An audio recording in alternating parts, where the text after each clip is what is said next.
Hello सभी लोगों को, आज मैं एक इंपॉर्टेंट अपडेट सभी लोगों के लिए लेकर आया हूं। आप भले ही एक एडवोकेट हो या एक लॉ स्टूडेंट हो या फिर अभी एक लॉ ग्रेजुएट हुए हो, आप एडवोकेट बनने जा रहे हो। सबसे इंपॉर्टेंट न्यूज है आपके जानने के लिए। आप सभी लोगों को पता है कि अगर कोई लॉ स्टूडेंट होता है, वो अपनी लॉ की डिग्री पूरी करता है, उसके बाद उसको लॉ ग्रेजुएट बोला जाता है। फिर वो law graduate as an advocate जब भी बन पाएगा जब वो अपना रजिस्ट्रेशन एज एन एडवोकेट के तौर पे किसी भी स्टेट बार काउंसिल के अंदर कराएगा। उसके बाद उसको ऑल इंडिया बार एग्जामिनेशन का पेपर देना होता है, क्लियर करना होता है। पूरे इंडिया का जो अथॉरिटी लेने के लिए, एक लाइसेंस लेने के लिए, प्रैक्टिस करने के लिए एज एन एडवोकेट किसी भी कोर्ट के अंदर जाके वो प्रैक्टिस कर सकता है अगर वो ऑल इंडिया बार एग्जामिनेशन का पेपर देता है। अब मेरा एक क्वेश्चन ये आता है कि ये सब क्वेश्चन, मतलब बच्चों का बहुत सारे क्वेश्चन आता है कि ये सब होता क्यों है। ये इसीलिए होता है कि आपके पास अथॉरिटी एक आ जाती है केस लड़ने की, लेकिन ये अथॉरिटी देता कौन है? पूरी इंडिया में जितने भी एडवोकेट्स हैं सबका कंट्रोल किसके पास होता है? बार काउंसिल ऑफ इंडिया का। अब हाल ही में बार काउंसिल ऑफ इंडिया जो है सुप्रीम कोर्ट के पास गए हैं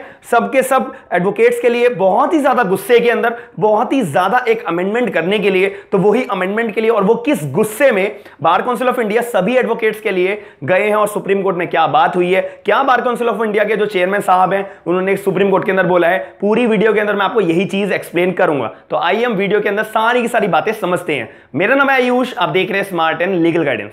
अब आपके मन में भी कभी ना कभी एक बारी डाउट आता ही है कि मुझे जुडिशरी के एग्जाम्स की तैयारी करनी है। मैं एक लॉ स्टूडेंट हूं, मेरे लॉ ग्रेजुएट होने के बाद डायरेक्ट मैं अपने जुडिशरी के एग्जाम्स की तैयारी करके अपना एग्जाम दूंगा और एग्जाम को क्रैक करूंगा। उसके लिए मुझे कोचिंग सेंटर जाना पड़ेगा। ऑनलाइन कोचिंग कौन सी बेस्ट रहेगी मेरे लिए, मुझे इसको पहचानना पड़ेगा। तो ये सारे डाउट्स को क्लियर करने के लिए अनअकैडमी आप सभी लोगों के लिए एक जुडिशरी पीसीएस जे की कोचिंग का एक बेस्ट प्लेटफॉर्म लेकर आया है, जिसमें लाइव इंटरैक्टिव क्लासेस होती हैं, पोज का आपको फीचर दिया जाता है। साथ ही में मुझे सबसे बढ़िया एक फीचर लगता है रेज अ हैंड का, जिसमें कोई भी बच्चा अगर लाइव क्लास पढ़ रहा है, सब्सक्रिप्शन परचेज कर रहा है, फिर वो लाइव क्लास पढ़ रहा है, उसके बाद वो चैट बॉक्स में अपना डाउट नहीं पूछ पा रहा है एजुकेटर से, वो डायरेक्ट रेज अ हैंड की रिक्वेस्ट भेजेगा प्लस एजुकेटर्स को, प्लस क्लास के अंदर डायरेक्ट एजुकेटर ऑडियो की मदद से वो बच्चा और एजुकेटर आपस में अपना डाउट्स क्लियर कर सकते हैं। साथ ही में आपका एक बेस्ट फीचर ये वाला भी मुझे लगता है कि आप कहीं भी और कभी भी क्लासेस ले सकते हो। आपकी कभी by chance live class miss हो गई है, कोई बात नहीं,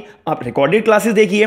साथ ही में आप अगर 12 महीने का कोर्स खरीदोगे तो 1 मंथ आपको फ्री मिलता है, जो आप कहीं पर भी चेक कर लेना, कोई भी ऑनलाइन प्लेटफॉर्म की तरफ से पढ़ाई के रिगार्डिंग इतना बढ़िया अपॉर्चुनिटी के साथ में डिस्काउंट कोई नहीं देता है।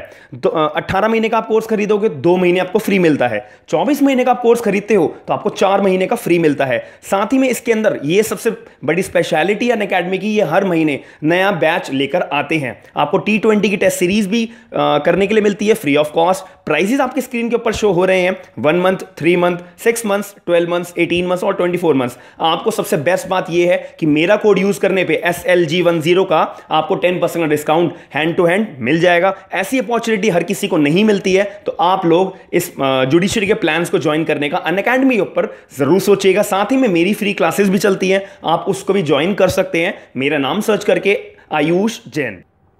सबसे पहली बात आती है कि अगर मैं बात करूं बार काउंसिल ऑफ इंडिया, अभी मैंने बताया सारे एडवोकेट्स को कंट्रोल करती है, सारे के सारे एडवोकेट्स को गवर्न करती है। अगर कोई एडवोकेट का लाइसेंस भी कैंसिल करना है तो बार काउंसिल ऑफ इंडिया करेगी। अगर कोई रूल्स बनाने हैं एडवोकेट्स के लिए, वो कौन करेगा? बार काउंसिल ऑफ इंडिया करेगी। अगर कोई अथॉरिटी या एक्सेस पावर एडवोकेट्स को देनी है, वो कौन देगा? बार काउंसिल ऑफ इंडिया देगी। अगर कोई भी पावर्स को जो दी गई है बार काउंसिल ऑफ इंडिया की तरफ से एडवोकेट्स को, वो खींचनी है, वापसी करनी है, कौन करेगा? बार काउंसिल ऑफ इंडिया करेगी। इसी बात को लेके बार काउंसिल ऑफ इंडिया बहुत ज्यादा गुस्से में है। बार काउंसिल ऑफ इंडिया ने भी हाल ही में सुप्रीम कोर्ट के पास डायरेक्ट गई है, जो हमारा इंडिया का एपेक्स कोर्ट है, वहां के जो जस्टिस हैं, जज साहब है, बार काउंसिल ऑफ इंडिया ने साफ उन जज साहब को बोला है, जज साहब सुनिए, हम जो है अब सभी एडवोकेट्स के लिए क्या करने जा रहे हैं? रूल्स को अमेंड करने जा रहे हैं। अब अगर मैं देखा जाए, अगर मैं पर्सनली बात करूं तो यह बहुत बेकार बात है। क्यों? हम एडवोकेट्स के लिए बहुत गलत बात है कि हमने ऐसी अपनी इमेज क्रिएट कर दी है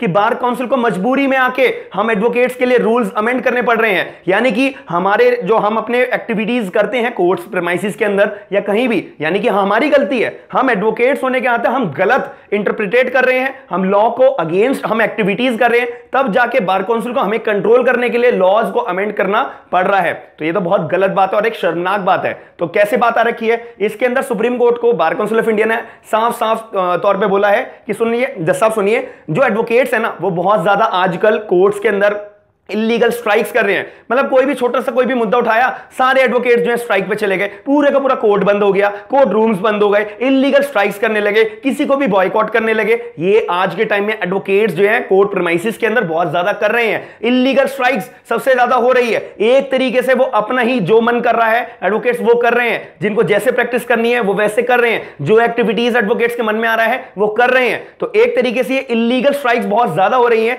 जो आपको लीगल स्ट्राइक्स है आप करिए, कोई मुद्दे पे आपको आवाज उठानी है आप उठाइए, लेकिन बहुत सारे एडवोकेट्स इसी का फायदा उठाते हुए इलीगल स्ट्राइक्स कर रहे हैं। जो बार काउंसिल ऑफ इंडिया के पास बहुत सारी कंप्लेंट्स आई हैं, तो मजबूरन बार काउंसिल ऑफ इंडिया को सुप्रीम कोर्ट के पास जाना पड़ा है कि भाई हम अब जो है एडवोकेट्स के लिए सारे के सारे रूल्स को अमेंड करने जा रहे हैं और बहुत ज्यादा स्ट्रिक्ट हम करने जा रहे हैं। अगर कोई भी इलीगल स्ट्राइक्स के करते हुए पकड़ा गया तो उसके लिए साफ तौर पे भाई बहुत ज्यादा स्ट्रिक्ट एक्शन लिया जाएगा। एट द एंड उसका लाइसेंस तक कैंसिल कर दिया जाएगा। मेरी बात आप बहुत ज्यादा गौर से सुनिएगा। Illegal strikes by the advocates बहुत ज्यादा हो रही है। आप लोग भी मेरे साथ में एग्री करेंगे और आप लोगों ने भी बहुत सारी जगह पे देखा होगा इलीगल स्ट्राइक्स कि आपका मैटर चढ़ा हुआ है कोर्ट के अंदर, आप कोर्ट के प्रेमाइसेस में जा रहे हो और एट द एंड आपको पता लगा भाई आज तो स्ट्राइक है। कि कोई किसी भी पूछो कि स्ट्राइक का मुद्दा क्या है, कोई नहीं बताता, ना ही किसी को पता होता। तो और बहुत सारी जो है कोर्ट प्रीमाइसेस के अंदर इलीगल स्ट्राइक्स करी जाती हैं एडवोकेट्स की तरफ से। तो बार काउंसिल के पास बहुत सारी कंप्लेंट आई है। अब एक मेन बात आती है कि भाई ये मुद्दा अराइज कहां से हुआ, ये बात आई कहां से बार काउंसिल तक कि इलीगल स्ट्राइक्स की बात का मुद्दा उठा कैसे। अब उसके बारे में बात करता हूं। जैसे कि मैंने अभी आपको बताया कि bar council of India soon bar council of India will take strict actions against the advocates जिन्होंने इलीगल स्ट्राइक्स करी है। उनके खिलाफ भाई स्ट्रिक्ट एक्शन लिया जाएगा, उनका लाइसेंस तक कैंसिल कर दिया जाएगा लाइफ टाइम तक के लिए या परमानेंट बेसिस पे। वार्निंग के साथ भी आपको छोड़ा जा सकता है। तो मैं आप सभी लोगों को रिकमेंड करूंगा कि आप इलीगल स्ट्राइक्स कहीं पे भी हो रही है तो आप उनमें सपोर्ट बिल्कुल मत करिएगा। अगर आपका नाम आता है तो आपको बहुत ज्यादा कॉन्सिक्वेंसेस फेस करनी पड़ सकती है डायरेक्ट, याद रखना मेरी बात, क्योंकि एक लिमिट होती है। अब वो लिमिट क्रॉस हो चुकी है तो ये बहुत बड़ी बात होती है। आपको भी पता नहीं होगा, लेकिन बार काउंसिल जो सुप्रीम कोर्ट के पास जा रही है ये इंफॉर्मेशन लेके कि हम रूल्स को अमेंड करेंगे, सिर्फ किस लिए, इलीगल स्ट्राइक्स करें भाई एडवोकेट। तो ये बहुत बड़ी बात है। अगर हम देखे जाए एक प्रोफेशनलिज्म के तौर पे देखा जाए तो ये एक बहुत बड़ी बात है और बहुत डिसरिस्पेक्टफुल बात है हम सभी एडवोकेट्स के लिए। तो हमें ध्यान देने वाली बात है। अब इसके अंदर जो चेयरमैन साहब है बीसीआईसीए बार काउंसिल ऑफ इंडिया के, उन जो जिनका नाम है मिस्टर मनन कुमार जी, वो जो है सुप्रीम कोर्ट के पास गए और उन्होंने सुप्रीम कोर्ट को बोला, अपडेट करा कि भाई हम रूल्स को अमेंड करेंगे। अब ये बात आती है मुद्दा आया कहां से। ये मुद्दा आया जो देहरादून का डिस्ट्रिक्ट बार एसोसिएशन है। आप सभी लोगों को पता है कि हर जगह पे अपने अपने डिस्ट्रिक्ट बार एसोसिएशंस होते हैं, स्टेट बार काउंसिल्स होती हैं, जिसमें जो लॉ ग्रेजुएट होता है उसको पहले अपने आप को रजिस्टर्ड कराना कंपलसरी है, मैंडेटरी है। अगर वो अपना एज एन एडवोकेट के तौर पे किसी भी स्टेट बार काउंसिल के अंदर रजिस्ट्रेशन नहीं कराएगा एज एन एडवोकेट तो उसको एआईबी का एग्जाम देने के लिए एलिजिबल नहीं माना जाएगा। ठीक है, ये बात आपको मैं बहुत सारी वीडियोस में भी बता चुका हूं, लेकिन ये बात मैं इसलिए रिपीट कर रहा हूं, बहुत सारे लॉ स्टूडेंट्स मेरी वीडियोस देख रहे होंगे, उनको अपडेट देने के लिए, ताकि वो अपना लॉ ग्रेजुएट होने के बाद कंफ्यूज ना हो, इधर उधर मिसगाइड ना करे, कोई भी लोग मिसगाइड ना करे इसी वजह से। तो जो देहरादून स्टेट बार काउंसिल है वो डायरेक्ट सुप्रीम कोर्ट के अंदर उन्होंने मैटर डाला कि जैसे साहब अब आप बताइए मैं क्या करूं। हमारे पास देहरादून के अंदर बहुत सारी केसेस आ रहे हैं कि बहुत सारे जो है लोग एडवोकेट्स जो है वो बॉयकॉट कर रहे हैं, एडवोकेट्स को भी या लोगों को भी बहुत ज्यादा जो है इलीगल एक्टिविटीज हो रही हैं और लॉ के अगेंस्ट एक्टिविटीज करी जा रही है। और स्ट्राइक्स तो ऑब्वियस है, स्ट्राइक्स तो अभी क्या पहले से होती आ रही है। तो जैसा आप कुछ करिए इस बारे में। तो इस वजह से बार काउंसिल ऑफ इंडिया के चेयरमैन साहब बीच में आए, उन्होंने सुप्रीम कोर्ट को बोला कि जज साहब अब हम स्पेशली तौर पे बिल्कुल प्रायोरिटी बेसिस के ऊपर हम रूल्स कमेंट करने जा रहे हैं। जो भी एडवोकेट अब इलीगल स्ट्राइक्स के लिए करता हुआ पकड़ा गया या फिर बॉयकॉट या फिर ऐसी कोई भी इलीगल एक्टिविटीज करता हुआ पकड़ा गया, हम डायरेक्ट उसके खिलाफ स्ट्रिक्ट एक्शन लेंगे। बस उन्होंने अपनी अपडेट में स्ट्रिक्ट एक्शन वर्ड यूज करा है। अब स्ट्रिक्ट एक्शंस के लिए बहुत सारे बातें आ सकती है, फाइन इंपोज करना या फिर टेम्परेरी बेसिस पे लाइसेंस कैंसिल करना या फिर परमानेंट बेसिस पे लाइसेंस कैंसिल करना, XYZ। जो बार काउंसिल जो है ऑफ इंडिया की जो अथॉरिटीज होती हैं, जो डायरेक्टर्स होते हैं, उनको जो कॉम्पिटेंट स्टेप लगता है वो जरूर लिया जाएगा। तो मैं सभी लोगों को रिकमेंड करूंगा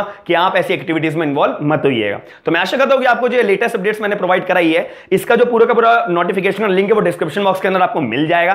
साथ ही में अगर आप ऐसी लेटेस्ट अपडेट जानना चाहते हैं सुप्रीम कोर्ट के, हाई कोर्ट के ऑर्डर्स के बारे में या फिर लीगल जॉब्स के बारे में, लीगल इंटर्नशिप्स के बारे में, तो आप मेरे चैनल को फॉलो जरूर करिएगा, मेरी वीडियो को लाइक जरूर करिएगा और मेरी वीडियो को शेयर करके बाकी लोगों को भी अपडेट जरूर करिएगा। थैंक यू, धन्यवाद।